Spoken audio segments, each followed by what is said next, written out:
August 29th, 1865. Dawn breaks over the Tongue River in what is now northern Wyoming.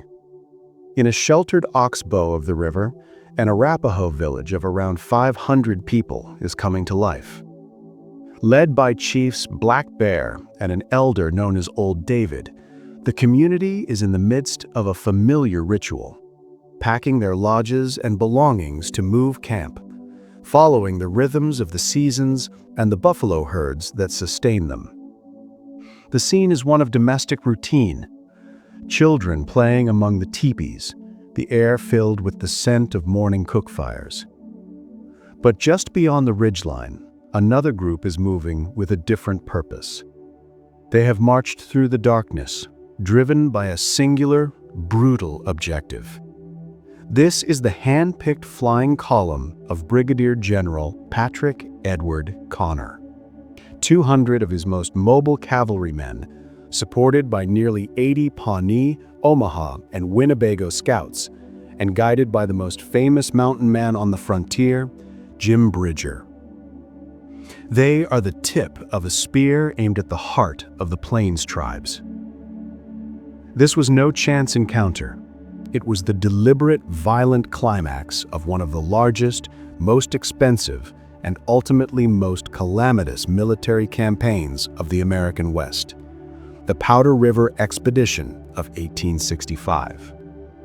The attack that is about to unfold, the Battle of the Tongue River, would be hailed by the Army as a decisive victory, but history would judge it differently. This single, brutal engagement would shatter a community, expose the deep-seated failures of U.S. Indian policy, and sow the seeds of a much larger, bloodier war to come.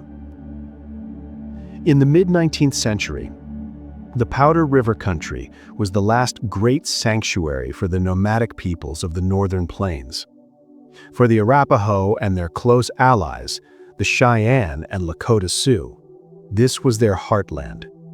Their entire existence was tied to this land. They were nomadic buffalo hunters, living in portable teepees, their movements dictated by the vast herds that provided their food, shelter, and spiritual sustenance. To them, this was not a wilderness to be tamed, but a home to be defended. In the spring of 1865, as the American Civil War shuddered to its conclusion, the United States government turned its military attention westward. The nation's expansionist ambitions, long held in check by the conflict, were unleashed. A flood of prospectors and settlers poured onto the plains, drawn by the promise of gold in the mountains of Montana. To get there, they traveled the Bozeman Trail, a new road that cut directly through the Powder River country, the most sacred and vital hunting grounds of the Plains tribes. The U.S. Army's new mission was clear: secure these routes and punish any tribe that dared to resist the tide of American progress. The conflict was escalating rapidly. What had been a series of localized raids and skirmishes was about to become a full-scale state-sanctioned war. The U.S. government saw the plains as an empty space to be conquered, its resources to be exploited. For the tribes, this same land was their entire world. The Bozeman Trail was not just a road. It was a deep, bleeding scar across the heart of their homeland, a harbinger of the destruction of their way of life. The escalating violence of 1865 cannot be understood without the deep shadow of an event that had occurred just months before.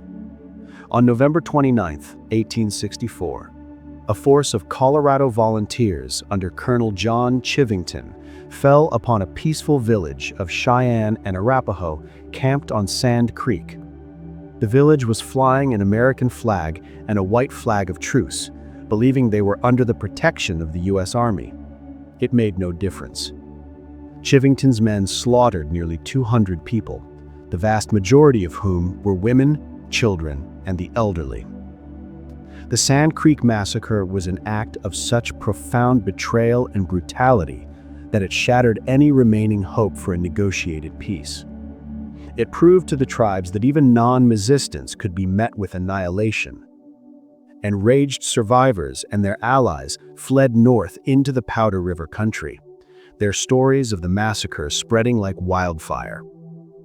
Throughout the winter and spring of 1865, they gathered in massive camps, forging an unprecedented ally born of shared trauma, grief, and a burning desire for vengeance. Their subsequent attacks on stage stations and wagon trains were not random depredations. They were acts of war, a desperate and calculated resistance against what they rightly perceived as an existential threat. The Powder River Expedition was the U.S. government's answer. The campaign was orchestrated by the highest levels of the U.S. Army in the West. Major General Grenville Dodge, commander of the Department of the Missouri, gave the order. His instructions to the expedition's field commander, Brigadier General Patrick Edward Connor, were unambiguous. Quote, "Make vigorous war upon the Indians and punish them so that they will be forced to keep the peace." The man chosen to lead this punitive campaign was Patrick Edward Connor. An Irish immigrant and a hardened veteran of the Seminole and Mexican-American Wars, Connor was a man who had built his career on a reputation for ruthless efficiency. He was known as a fierce Indian fighter, a title he had earned most notoriously 2 years earlier at the Bear River Massacre in Idaho.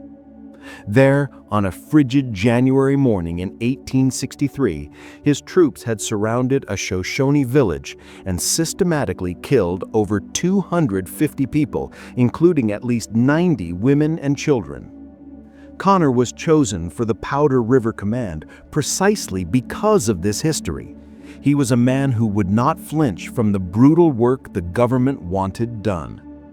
As his columns prepared to march, Connor issued an order to his subordinates that laid bare the genocidal intent of the campaign. "You will not receive overtures of peace or submission from Indians, but will attack and kill every male Indian over 12 years of age."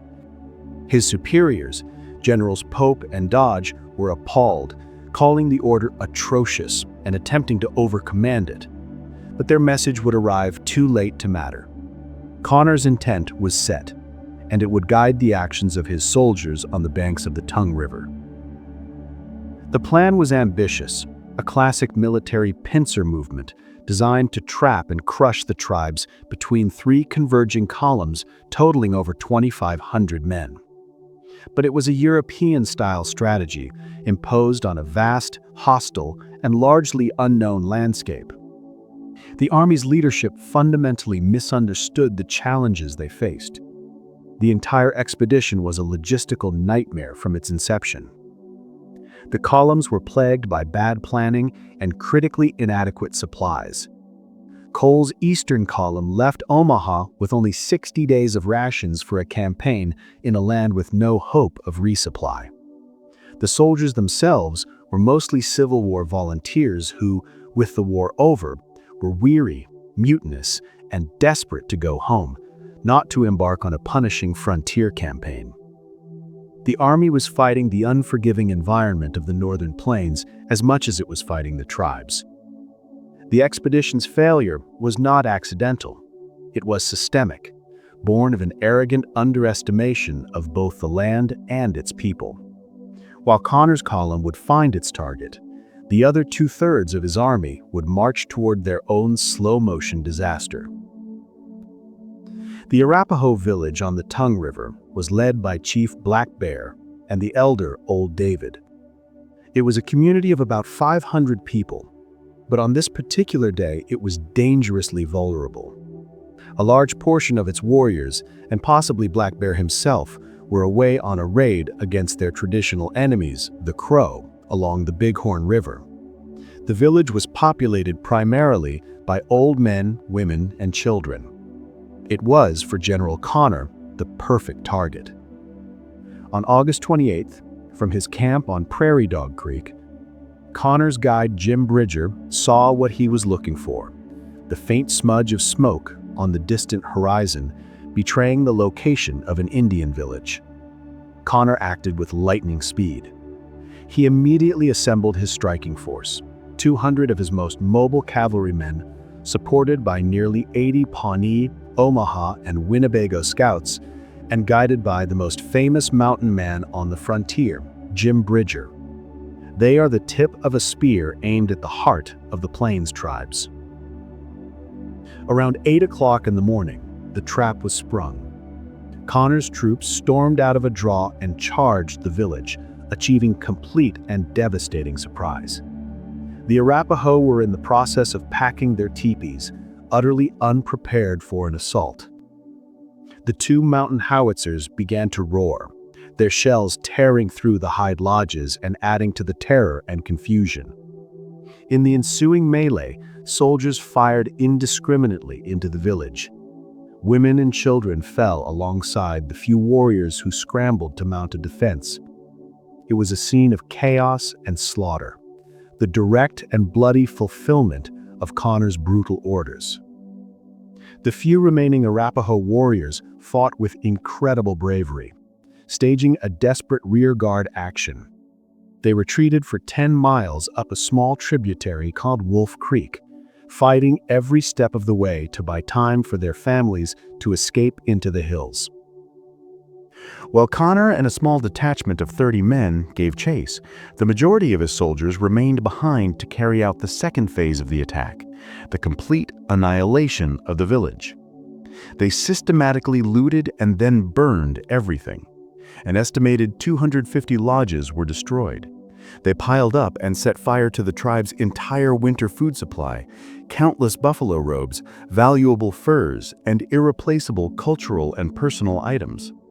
This was more than the destruction of a camp. It was the deliberate erasure of a community's ability to survive the coming winter. In a grim final act, the soldiers placed their own dead upon the pyres to prevent their bodies from being recovered by the Arapaho.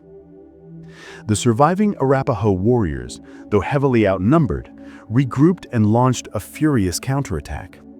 With their horses spent from the long chase, Connor's small pursuit party was overwhelmed and forced to retreat back to the smoldering ruins of the village.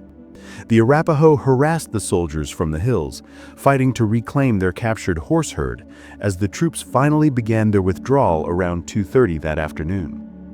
They left a scene of total devastation behind them, driving a herd of more than 500 captured Arapaho horses as spoils of their victory. By any military metric of the time, Connor's attack was a success. His own losses were minimal, 2 soldiers killed and 6 wounded. The Arapaho, however, lost between 35 and 64 people killed, including the son of Chief Black Bear. Many of the dead were non-combatants. The soldiers also captured 18 women and children, who were eventually released. But the most crippling blow was not the loss of life.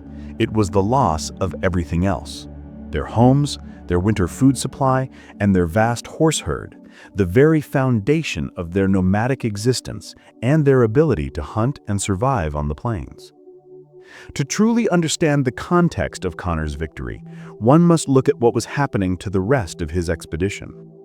While Connor attacked the Arapaho village, the other 2 columns, under Colonels Cole and Walker, were marching toward oblivion. Lost in the Badlands of Montana, they were relentlessly harassed by thousands of Lakota and Cheyenne warriors, led by legendary figures like Sitting Bull and Roman Nose. Their ordeal became a desperate fight for survival, not against the tribes, but against the land itself. They ran out of food and were reduced to eating their own starving horses and mules. In early September, a freak snowstorm descended, killing hundreds of their remaining animals and leaving the men frostbitten, in rags, and on the verge of mutiny. By the time Connor's scouts finally located them, they were a broken skeletal force. The Grand Powder River expedition, which cost the U.S. government millions of dollars, was an unmitigated and humiliating disaster. The Battle of the Tongue River did not punish the Indians to peace. It did the exact opposite. The destitute and enraged Arapaho survivors sought refuge with their Lakota and Cheyenne allies.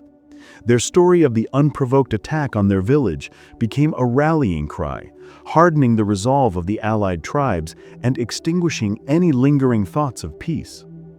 Historians now see Connor's attack as a direct catalyst for the much larger conflict to come, Red Cloud's War. The battle forged the Arapaho into a committed part of the powerful alliance that would, just over a year later, annihilate Captain William Fetterman's entire command near Fort Phil Kearny, handing the U.S. Army one of its most humiliating defeats of the Indian Wars. Connor's tactical victory was, in the long run, a catastrophic strategic failure that fueled a decade of intensified warfare on the northern plains. For the northern Arapaho, the attack was a devastating blow from which their military power never fully recovered. After years of wandering as a people without a land, they were eventually settled temporarily in 1878 on the Wind River Reservation, the land of their traditional enemies, the Eastern Shoshone. It is there that the Northern Arapaho Nation resides to this day. Today, the site of the battle is a quiet state park. The river flows peacefully through the cottonwoods, and the ground bears no physical scars of the violence that took place here. But this place is a testament to a pivotal and brutal event. It was not the end of a war, but the beginning of one. It stands as a monument to a failed policy, a shattered community, and the enduring consequences of a single cold dawn on the banks of the Tongue River. The battle is over, but its echoes remain.